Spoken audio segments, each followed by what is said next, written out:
So hello dear student, কেমন আছো? I hope প্রত্যেকে শুধু ভালো নয় ভীষণ ভালো আছো। স্ক্রিনের ওপর ত্রিকোণমিতির অনুপাত সমূহ ও আদর্শ কোণ সমূহ যে চ্যাপ্টার রয়েছে তার একটা প্রশ্ন দেখা যাচ্ছে, তাই না? প্রশ্নটা কি বলা আছে দেখো, প্রশ্নটা বলা আছে আমাদের sine alpha plus sine beta divided by cos alpha minus cos beta plus তারপর কি আছে cos alpha plus cos beta upon sine alpha minus sine beta. Okay, তো এটা আমাদের কি করতে হবে, সরল করতে হবে। তো চলো ফটাফট করে আমরা সরল করতে শুরু করি। প্রথমে দেখো এখানে হরে কি আছে, cos alpha minus cos beta, আর এখানে হরে আছে sine alpha minus sine beta. So হর যদি আলাদা হয় তো অবভিয়াসলি আমরা এলসিএম নিয়ে নিই। চলো ফটাফট করে এলসিএম নিয়ে নাও। তাহলে এলসিএম কি হবে, cos alpha minus cos beta into sine alpha minus sine beta. Okay, এবার দেখো এই পুরোটাকে যদি ভাগ করি cos alpha minus cos beta দিয়ে, তো অবভিয়াসলি ভাগফল হবে sine alpha minus sine beta. So এই ভাগফলটা লব দিয়ে গুণ হবে, লবে কি আছে sine alpha plus sine beta. তাহলে কি হবে আমাদের sine alpha plus sine beta into এটা কি আছে sine alpha minus sine beta. তারপর দেখো মাঝে প্লাস চিহ্ন আছে, সো আমরাও প্লাস চিহ্ন দেব। এরপর কি করব, এরপর দেখো এই পুরো এলসিএমটাকে sine alpha minus sine beta দিয়ে যদি ভাগ করি, ভাগফল হবে cos alpha minus cos beta.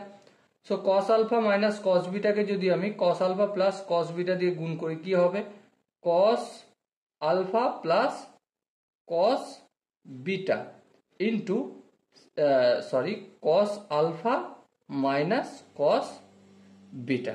Okay, I hope এখানটা তোমরা নিজেরাও করতে পারবে। এবার দেখো ধ্যান দিয়ে লক্ষ্য করো, নিচে যেমন আছে তেমন রেখে দেবো, cos alpha minus cos beta into sine alpha minus sine beta.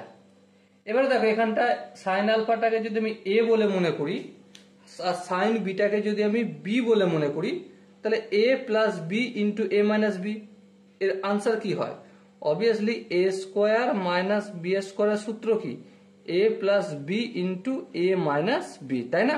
So এখানটাও আমি sine square alpha minus sine square beta লিখে দেবো, A square minus B square হয়ে গেল। ওকে, তারপর দেখো এখানে কি চিহ্ন আছে, প্লাস চিহ্ন আছে, এই প্লাস চিহ্ন দিলাম। এখানে দেখো cos alpha plus cos beta into cos alpha minus cos beta, same একই জিনিস। কস আলফাকে যদি আমি এ বলে মনে করি আর কস বিটাকে যদি আমি বি বলে মনে করি, তাহলে A plus B into A minus B. তো সূত্র কি, A square plus B square, A square বলতে এখানে cos square alpha minus cos square beta. Okay, I hope প্রত্যেকের এই জায়গাটা বোঝা গেছে। এর পরের স্টেপে দেখো, পরের স্টেপে আমরা কি দেখব, নিচে যেমন আছে cos alpha minus cos beta into sine alpha minus sine beta লিখলাম। এবার দেখো এখানে sine square alpha plus cos square alpha সমান কি হয়, অবভিয়াসলি আমরা যেটা জানি একটা আইডেন্টিটি ত্রিকোণমিতির ক্লাস 10 আমরা শিখে আসছি, sine square theta plus cos square theta equal to 1। থিটার জায়গায় এখানে আলফা রয়েছে, তাহলে sine square alpha plus cos square alpha equal to 1। হ্যাঁ ঠিক। এবারে দেখো এখানেও মাইনাস আর এখানেও মাইনাস, সো মাইনাস কমন নিলাম।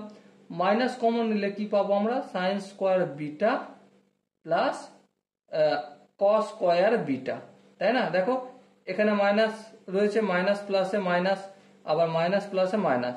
এবার বলো sign square beta plus cos square beta কি হয়, 1 হয়।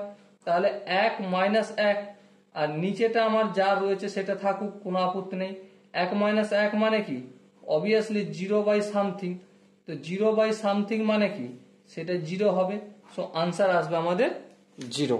ওকে, আই হোপ তোমরা প্রত্যেকে এই কোশ্চেনের কনসেপ্টটা বুঝতে পেরেছো।